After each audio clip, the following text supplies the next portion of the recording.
एक ही पार्टी दो अलग अलग राज्य लेकिन प्रोटेस्ट की अनुमति देने के दो अलग अलग तरीके देखने को मिले हैं दिल्ली और उत्तराखंड में। रिंकू, हाँ जी, ये देख।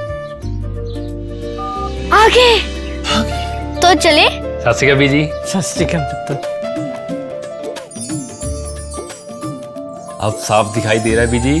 बहुत साफ दिखाई दे रहा है। बीजी इतने टाइम बाद नए चश्मे बनवा ही लिए। किसी अपने ने पैसे भेजे और हर महीने पैसे भेजेंगे। वाह, ਫੋਨਾਂ ਤੇ ਟੂ ਟੂ ਹੋਊਗੀ ਤੁਹਾਡੇ 1 ਤਰੀਕ ਤੋਂ ਬਾਅਦ। ਇਹ ਤੁਹਾਡੇ ਪੈਸੇ ਨੇ, ਇਹਦੇ ਨਾਲ ਕੋਈ ਅਮੀਰ ਨਹੀਂ ਹੋ ਜਾਣਾ ਤੁਸੀਂ। ਮਾਵਾਂ ਭੈਣਾਂ ਨੂੰ ਸਤਿਕਾਰ ਦੇ ਕੇ ਮੈਨੂੰ ਖੁਸ਼ੀ ਮਿਲਦੀ ਹੈ ਇਸ ਗੱਲ ਦੀ। मुख्यमंत्री माँ बेटी सत्कार योजना, आपका अपना भगवंत मान। दिल्ली में सीजेपी का प्रोटेस्ट जंतर मंतर पर करीबन 1 महीने से चल रहा है। 5 दिन और पूरे हो जाए तो 1 महीना पूरा हो जाएगा और उन्हें खुल करके एक जगह पर प्रोटेस्ट करने की आजादी दी गई है।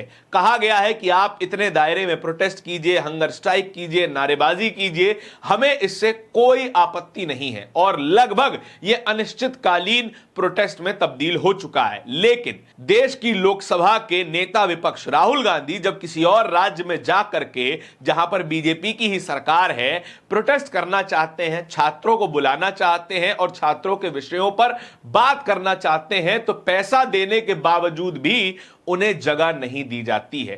झूठ बोल दिया जाता है कि जगह इसलिए नहीं दी जा रही क्योंकि पहले से ही बुकिंग हो चुकी है और हम आपको जगह नहीं दे सकते हैं। लेकिन जब सच सामने आता है, कांग्रेस के कार्यकर्ता स्पॉट पर पहुंचते हैं, तो फिर कहानी कुछ और ही नजर आती है। क्या भारतीय जनता पार्टी राहुल गांधी से डरती है और सीजेपी को इसलिए प्रोटेस्ट करने देती है क्योंकि वे हार्मलेस हैं, उनकी तरफ कोई इशारा नहीं करते, उनकी तरफ कोई हमला नहीं करते, बयानबाजी नहीं करते? क्या राहुल गांधी की सबसे बड़ी कमजोरी यही है कि वे राहुल गांधी हैं, कि वे देश के नेता विपक्ष हैं, सवाल पूछते हैं, छात्रों के सवाल पूछते हैं, मजदूरों के सवाल पूछते हैं, देश के वर्किंग क्लास के सवाल पूछते हैं? ये वो तमाम सवाल पूछते हैं जिन सवालों से भारतीय जनता पार्टी बीते 12 सालों में बचती चली आ रही है और आगे भी चली जाएगी। नीट का पेपर लीक हो जाता है, 2 अलग अलग प्रोटेस्ट होते हैं, एक को गोदी मीडिया कवरेज देता है, एक को नहीं देता है। एक को भारतीय जनता पार्टी परमिशन देती है, एक को नहीं देती है। कारण क्या हो सकते हैं?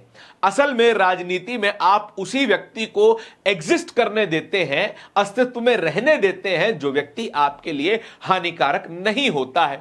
यह केवल एक अंदाजा है, आप अपने हिसाब से हिसाब लगा सकते हैं कि कौन इनके अस्तित्व के लिए, भारतीय जनता पार्टी के अस्तित्व के लिए हानिकारक है और कौन हानिकारक नहीं है, किनकी मांगे रेलेवेंट है और किनकी मांगे 25 दिन बीत जाने के बाद इररेलेवेंट सी दिखाई देने लगी है।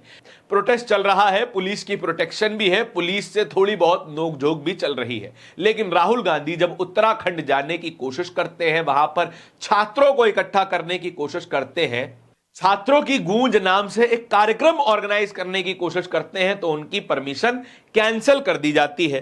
सुप्रिया श्रीनेत ने एक वीडियो शेयर किया है। इस वीडियो में तमाम उत्तराखंड के कांग्रेस कार्यकर्ता हैं जो कि स्पॉट पर पहुंचते हैं और सच्चाई बताते हैं। उससे पहले पूरी कहानी सुप्रिया श्रीनेत के ट्वीट से ही समझ लेते हैं। देहरादून में 17 जुलाई को नेता विपक्ष राहुल गांधी छात्रों की गूंज कार्यक्रम करने वाले हैं। इसके लिए परेड ग्राउंड की अनुमति लेकर के 1,77,000 रुपए फीस भी जमा की गई थी। फिर अचानक अनुमति कैंसिल कर बताया गया कि वहां दूसरा कार्यक्रम चल रहा है। लेकिन जब देर रात कांग्रेस नेता और कार्यकर्ता परेड ग्राउंड पहुंचे तो वहां कोई कार्यक्रम नहीं चल रहा था, पूरा ग्राउंड खाली पड़ा था। बीजेपी राहुल गांधी से आखिर इतना क्यों डरती है?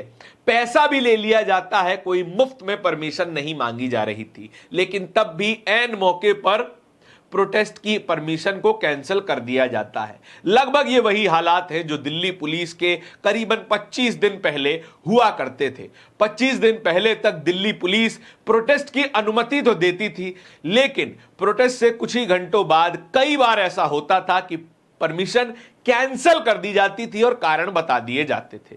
लेकिन जब से सीजेपी का प्रोटेस्ट चल रहा है, तब से प्रोटेस्ट की परमिशन तो एक्सटेंड की ही गई, उसे अनिश्चित काल तक बढ़ा भी दिया गया। लेकिन इतनी जो लीनियंसी सीजेपी के प्रति, सोनम वांगचुक के प्रति बरती जा रही है, वो थोड़े सवाल तो खड़े करती ही है। दिल्ली में प्रोटेस्ट किया जा सकता है, संसद से 1 किलोमीटर दूर उन्हीं विषयों पर प्रोटेस्ट किया जा सकता है जिन विषयों पर राहुल गांधी देहरादून में प्रोटेस्ट करने जा रहे थे। लेकिन वही प्रोटेस्ट देहरादून में नहीं करने दिया जा सकता, कारण कि कोई और प्रोग्राम चल रहा है और कोई प्रोग्राम मौजूद नहीं होता। रणविजय सिंह ने भी इसी मामले पर ट्वीट लिखा है। क्या कह रहे हैं? देहरादून में राहुल गांधी को कार्यक्रम करने की इजाजत नहीं मिलती, लेकिन दिल्ली में लोगों को प्रोटेस्ट करने की इजाजत मिल जाती है। यह फर्क है। पूरा खेल है कि खुद का विपक्ष खड़ा किया जाए जो सरकार के हिसाब का हो, जो मोदी से ध्यान हटा करके प्यादों को निशाना बनाए। धर्मेंद्र प्रधान का नाम लिया जाता है, लेकिन प्रधानमंत्री नरेंद्र मोदी का नाम नहीं लिया जाता है। धर्मेंद्र प्रधान के पास इतना जनाधार तो है नहीं कि वे खुद से मंत्री पद तक पहुंच सके, लेकिन नरेंद्र मोदी की कृपा ना होती तो फिर वे आजीवन किसी मंत्री पद तक ना पहुंच पाते। और इस्तीफा उसी व्यक्ति का मांगा जा रहा है जिस व्यक्ति के पास असल में कोई ताकत नहीं है। भारत में 2 मैन शो चल रहा है, ये बात हम आप पूरा देश जानता है। लेकिन फिर भी धर्मेंद्र प्रधान का नाम ले लेकर के धर्मेंद्र प्रधान को बड़ा और नरेंद्र मोदी को तस्वीर से गायब किया जा रहा है, ताकि नरेंद्र मोदी की इमेज पर एक छींटा भी ना आ सके। अब ये केवल कयास हो सकते हैं। रणविजय सिंह ये इल्जाम लगा रहे हैं। अब ये इल्जाम कितने सही हैं, कितने गलत हैं, आपको क्या लगता है? कमेंट सेक्शन में जरूर बताइएगा। इस तरीके की खबरें और भी देखते रहने के लिए बोलता हिंदुस्तान को सब्सक्राइब जरूर कर लीजिएगा। बहुत बहुत शुक्रिया।